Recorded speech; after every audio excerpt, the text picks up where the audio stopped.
Guys, this is Jay2 back with another video, and in this video today, if you saw the title, then you already know what we're discussing, the Phoenix Suns and this trade. I know, yet again, in a way, I'm kind of somewhat late with making these videos. It's really because at first I kind of really contemplated the idea of even making this video simply due to the fact that I just didn't really like the trade, and it's like I didn't really want to just sit here and just bash all the time. But unfortunately, you know, I feel like it's only right that, not that my opinion necessarily matters, but just talking about this trade in general. And first off, before I start this video as well, let me know down in the comment section below what you guys think about this trade overall for the Phoenix Suns, because as you all know, as I just said, I don't really necessarily like the deal. You know, in my previous video that I recently made about the Denver Nuggets and how they won the NBA championship, it's pretty much in a way similar to what I'm going to discuss in a way now, because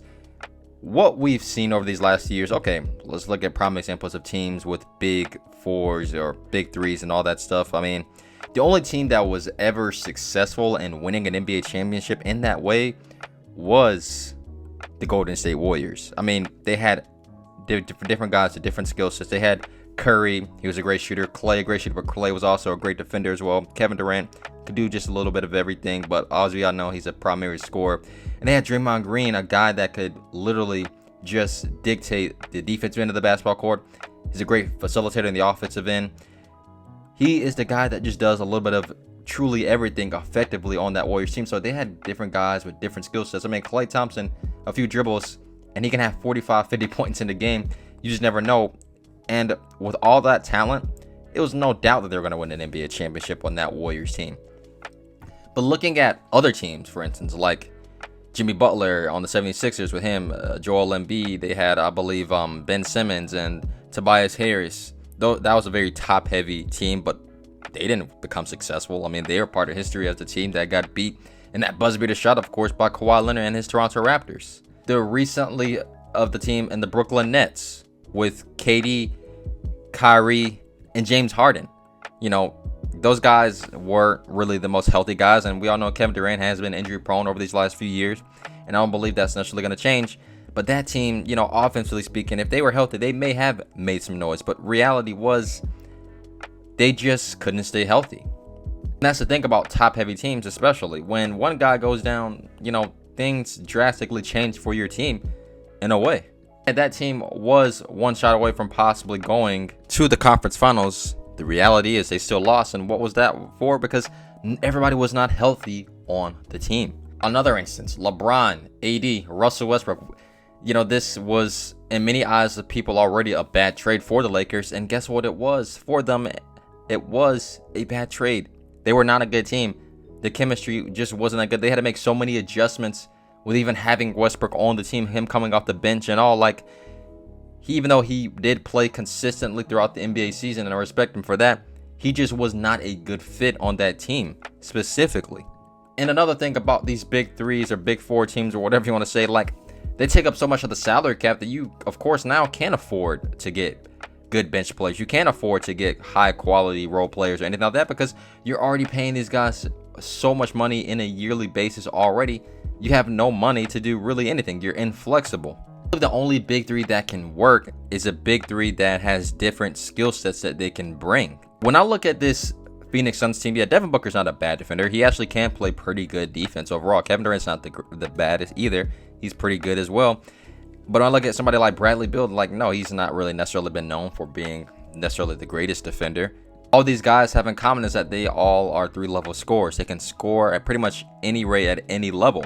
So the Vols, man, they'll get you buckets. They'll get you buckets in a heartbeat, but that's not necessarily going to necessarily mean that you can still win an NBA championship. These guys as well are not really known as well for consistently now playing a full NBA season in general.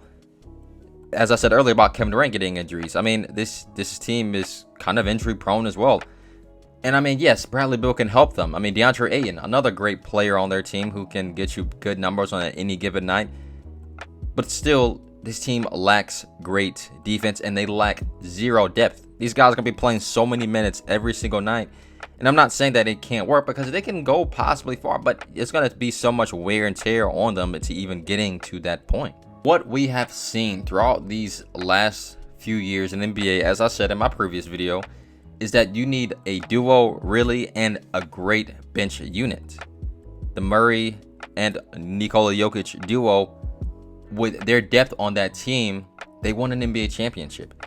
When I look at the Milwaukee Bucks, for example, as another team who I mentioned before in the past, with Giannis, Chris Middleton, or you can even say Drew Holiday, that's technically in a way like a mini big three, but of course Giannis being the top head guy, that team had all the depth and talent to win an NBA championship.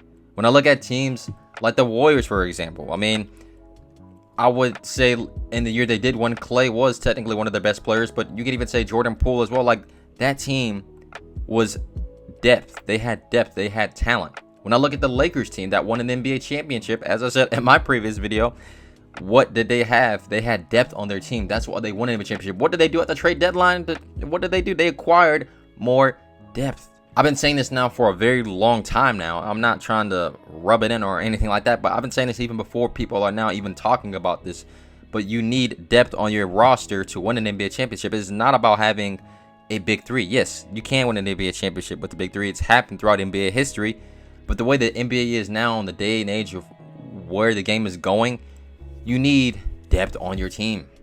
Especially now with the new CBA rules that will be coming in the next year, things are going to change. I mean, look at the Celtics. Look at the predicament that they're in right now with Jaylen Brown possibly being able to sign for $295 million. I mean, you sign him and Tatum, guess what? They're not going to be able to get anybody else on that team. Why it's so disappointing? Because their window to really win was now, before they got into this predicament. But when I look at this Phoenix Suns team overall, man, like, I know I've been talking about other things in this video. Look, I don't really know.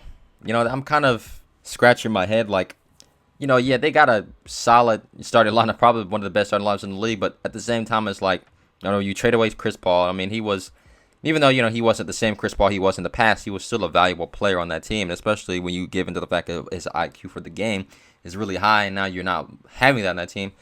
That's definitely going to be interesting to watch. But now, as well, they fired the head coach, and I felt like that was a really bad decision because he didn't really deserve to be fired in the first place. You don't really need to go all in with these teams, with these big threes anymore, man, because like I said, rosters now, they're going to be designed differently now in the future because of, as I said earlier, the CBA rules. It just, to me, makes no sense, this trade, why it happened in the first place. Yeah, I mean, they can be a great team in the Western Conference, but I just don't see them being better still than even the Denver Nuggets, because what do the Denver Nuggets have? They have a unit. They have a whole squad in comparison to just these three guys. Durant is much older now. I mean, I'm not saying he's not the same Kevin Durant. He's still a very, very talented basketball player. We know the numbers that Devin Booker put up in the playoffs is extremely remarkable, and we know that Bradley Beal, he can put up big numbers on any given night as one of the leading scorers as well in the NBA. That's all really good, but does that really translate into NBA championships? You need different play styles. You need different types of roles on teams to even win an NBA championship. I just don't think that this Phoenix Suns team unfortunately has it. Now, look, I'm sorry, Phoenix Suns fans, if you're going to be disliking this video, hating this video, I'm really sorry.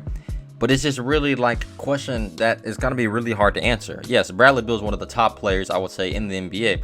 Even though, you know, people don't really see him play like that because he plays on the Wizards and the Wizards aren't really that good. Bradley Beal is a very, very talented basketball player, and I will give everybody that who is a Phoenix Suns fan and whatnot. Like, he's going to help them in a big way on this Phoenix Suns team, in a really, really big way. But the answer to this question is simply, will he actually help them win an NBA championship? That is, to me, pretty much a big if. Yes, they have an amazing talent. Devin Booker's talented. Kevin Durant's talented. But is that enough simply to win an NBA championship? Even with DeAndre Ayton? Let me know down in the comment section below what you guys think. As I said earlier, don't forget to leave a like and subscribe to the channel for more videos each and every single week. Have a great day. Peace.